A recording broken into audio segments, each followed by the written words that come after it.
Racist cop assaults black man in court, then realizes she just attacked her superior. The courtroom buzzed with restless energy, a low hum of whispers and shuffling papers. Marcus Ellison, a decorated police captain, stood at the defendant's table, his dark eyes scanning the room. At 42, he carried himself with quiet dignity, his tailored suit a sharp contrast to the weight of the moment. He was here to testify in a case against a young black man accused of theft, a case Marcus believed was built on flimsy evidence and racial bias. His presence wasn't just professional, it was personal. As one of the few black senior officers in the department, he knew the stakes of speaking out. Across the room, Officer Karen Holt leaned against the wall, her arms crossed, her lips curled in a faint sneer. She'd been with the force for a decade, her reputation built on quick arrests and a hardline stance on law and order. To her, Marcus's testimony was a betrayal, a black cop siding with a thug over the system that paid them both. She didn't know Marcus was a captain. To her, he was just another face in the crowd, one she'd already judged by his skin. The judge, an older white man with a weary expression, called Marcus to the stand. As he walked forward, Karen's voice cut through the room like a blade. "You're a disgrace to the badge," she spat, stepping into the aisle. The courtroom fell silent, all eyes snapping to her. Marcus paused, his jaw tightening, but he kept his composure. "Sit down, officer," he said evenly, his voice low but firm. Karen's face flushed red. She didn't sit. Instead, she closed the distance between them, her finger jabbing toward his chest. "You think you can waltz in here and undermine us? You're nothing but a—" She stopped short of the word, but it hung in the air, unspoken yet deafening. The crowd gasped. A lawyer stood, objecting, but Karen didn't hear it. Her anger, fueled by years of unexamined bias, boiled over. She shoved Marcus hard, her hands slamming into his shoulders. Chaos erupted.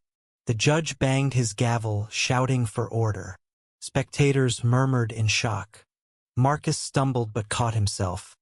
His eyes locked on Karen's, not with rage but with a piercing clarity that unnerved her.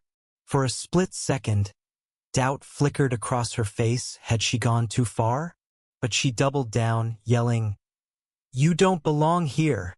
Then came the twist no one saw coming. A voice, sharp and commanding, rang out from the back of the room. "Officer Holt, stand down." It was Lieutenant Sarah Nguyen, a petite Asian woman who'd been observing quietly from the gallery. She strode forward, her badge gleaming under the courtroom lights. "You just assaulted Captain Ellison, your superior officer." The words hit Karen like a freight train. Her mouth opened, but no sound came. The room spun as she processed the revelation. Marcus wasn't just a Kofi, was her boss, one of the department's most respected leaders. Her sneer vanished, replaced by a sickly pallor. She staggered back, her hands trembling. The judge, now furious, ordered her removed from the courtroom. 2 bailiffs escorted her out, her head bowed, the weight of her actions crashing down. Marcus returned to the stand, his expression unreadable. He testified with measured precision, dismantling the case against the young man with facts and reason. His words carried a quiet power, not just for the defendant, but for everyone in the room. He spoke of systemic bias, of the need for accountability, of the humanity too often ignored in the rush to judge. The jury listened, rapt. The young man was acquitted, his mother weeping softly in the gallery. But the story didn't end there. In the days that followed, Karen's outburst became a lightning rod. The department launched an investigation, and her badge was suspended. She faced public scrutiny, her name splashed across headlines. Yet, in a quiet moment, Marcus visited her at her home. She opened the door, expecting anger, but found only his steady gaze. "You made a mistake," he said. "But you're not done. Learn from this. Be better." Karen broke down, tears streaming. She'd never seen her bias so clearly until it cost her everything. Marcus's grace stunned her, planting a seed of change she couldn't ignore.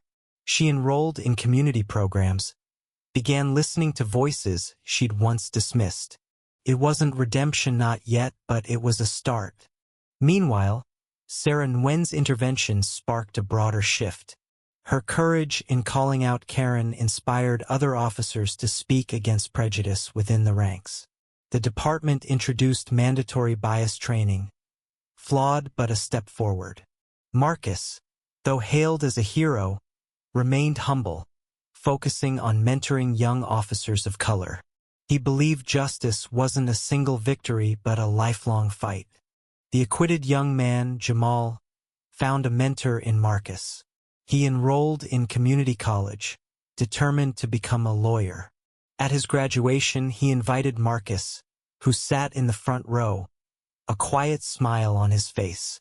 Jamal's mother hugged Marcus, whispering, "You gave my son a future." The courtroom clash faded from headlines, but its ripples endured. It exposed raw truths about race and power, forcing a community to confront its divides.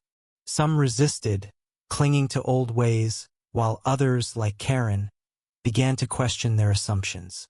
Marcus, Sarah, and Jamal became symbols of what was possible when courage met compassion. In the end, the story wasn't erase racism or its pain, but it showed that even in the heat of conflict, there was room for growth, for accountability, for hope. Marcus's act of forgiveness, Sarah's bold stand, and even Karen's tentative steps toward change wove a fragile but meaningful thread of progress. What do you think, was justice served? Or does the system still owe more to those it wrongs?